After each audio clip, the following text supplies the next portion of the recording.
Hello students, आज हम class 10th के चैप्टर साखी के प्रश्न उत्तर करने जा रहे हैं। पहला प्रश्न, मीठी वाणी बोलने से औरों को सुख और अपने तन को शीतलता कैसे प्राप्त होती है। कहने का अभिप्राय है कि मीठी वाणी बोलने से औरों को यानी दूसरों को सुख और अपने तन को शीतलता कैसे प्राप्त होती है। दूसरों को तो सुख देते ही हैं और साथ में हमें भी कैसे सुख की प्राप्ति होती है। उत्तर, मीठी वाणी बोलने से औरों को सुख प्राप्त होता है। मीठी वाणी सुनने वाले के मन को शांति प्राप्त होती है। वे विनम्रता पूर्वक और आदर भरी बातें सुनकर सुखी हो जाते हैं। कहते हैं कि हम जब दूसरों से मीठा बोलते हैं तो वो उनको बड़ा ही अच्छा लगता है। इससे वक्ता अर्थात बोलने वाले की शीतलता अनुभव करता है। जब वह किसी से अहंकार मुक्त यानी अपने घमंड को छोड़कर विनम्रता और आदरपूर्वक बोलता है तो उससे उनके तन को भी शीतलता मिलती है। कहते हैं, कहने का भाव ये है कि दूसरे को तो इससे सुख मिलता ही है, हमें खुद को भी सुख की प्राप्ति होती है।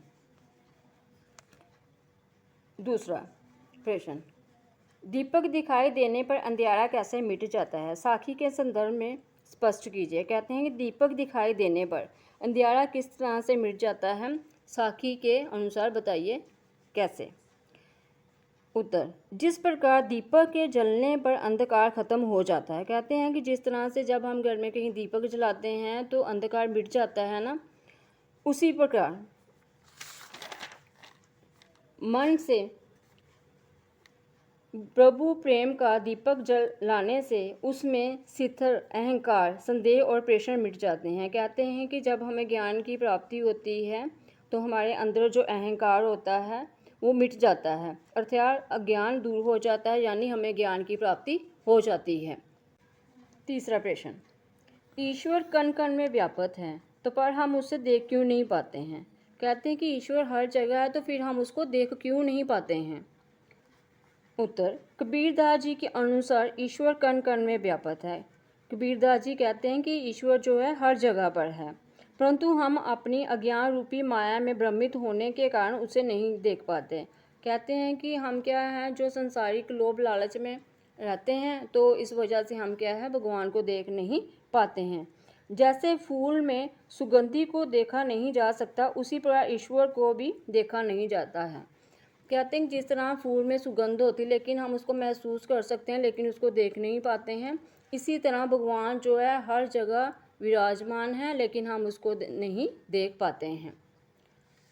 प्रश्न 4, संसार में सुखी व्यक्ति कौन है और दुखी कौन। यहाँ सोना और जागना किसके प्रतीक हैं, इसका प्रयोग यहाँ क्यों किया गया है। कहते हैं कि जो कहते हैं संसार में सुखी व्यक्ति कौन है और दुखी कौन है, इसके बारे में बताइए। उत्तर, संसार में वही दुखी व्यक्ति है जो मोह माया के जाल में फंसा हुआ है। कहते हैं कि जो संसारिक सुखों में ही अपना सब कुछ सुख ढूंढता है उस वही मनुष्य जो है वो दुखी है, अर्थात संसारिक सुखों को भोगता है और आराम की नींद सोता है। और सुखी व्यक्ति वही है जो दिन रात भगवान से मिलने के लिए तड़पता है और जागता रहता है। कहते हैं कि सुखी व्यक्ति उसी को कहा जाता है जो भगवान का सिमरन, भगवान का नाम लेता है, अर्थात ईश्वर भक्ति में लीन हो गया हो और जिसे प्रभु से मिलने की इच्छा है। सोना, सोना यानी स्लीपिंग।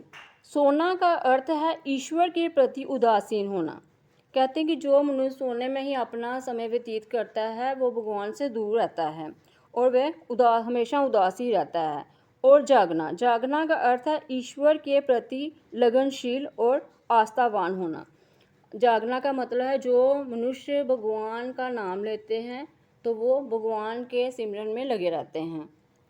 कवि ने ईश्वर के प्रति उदासीन संसार के लोगों के सुख को व्यर्थ बताने के लिए उन्हें सोया हुआ तथा प्रभु भक्ति में तड़पते हुए जीवन बिताने वालों को जागरूक बताया है। प्रश्न 5वां, अपने स्वभाव को निर्मल रखने के लिए कबीर जी ने क्या उपाय सुझाया। कहते हैं कि अपने स्वभाव को अगर आपने साफ सुथरा रखना है तो इसके लिए हमें क्या उपाय बताया है, क्या सुझाव बताया है उन्होंने। उत्तर, अपने स्वभाव को निर्मल रखने के लिए कबीरदास जी ने सबसे उचित उपाय सुझाया है कि हमें अपने निंदक को हमेशा अपने पास रखना चाहिए, यानी जो हमारी निंदा करता है ना मनुष्य, उसको अपने आसपास ही रखोगे ही, क्योंकि निंदक की निंदा बड़ी बातें सुन सुनकर हम अपने स्वभाव और मन की शुद्धि कर सकते हैं। कहते हैं कि अगर जो मनुष्य हमारी निंदा करेगा, हमारे अवगुणों को बताएगा, तो हम उसकी बातें सुन के अपने स्वभाव को क्या है निर्मल और साफ रख सकते हैं। प्रश्न छठा, एक शीर पीव का पढ़े सो पंडित होई, इस पंक्ति द्वारा कवि क्या कहना चाहता है? कहते हैं कि कबीरदास जी इस पंक्ति से हमें क्या समझाना चाहते हैं। इस पंक्ति के द्वारा कवि स्पष्ट करना चाहता है कि जो मनुष्य अपने प्रिय प्रीतम के प्रेम का एक अक्षर पढ़ लेता है वही ज्ञानवान है। कुछ लोग बड़े बड़े धर्म ग्रंथों को पढ़कर अपने आप को ज्ञानवान सिद्ध करने के लिए प्रयास करते हैं। कहते हैं कि जिस मनुष्य ने प्रभु का एक बार ही नाम लेने से सच्चे मन से उसका नाम लेते हैं, उसी को भगवान प्राप्त हो जाते हैं। यही नहीं कि आप भगवान का नाम लेने के बड़े बड़े ग्रंथों को पढ़ो,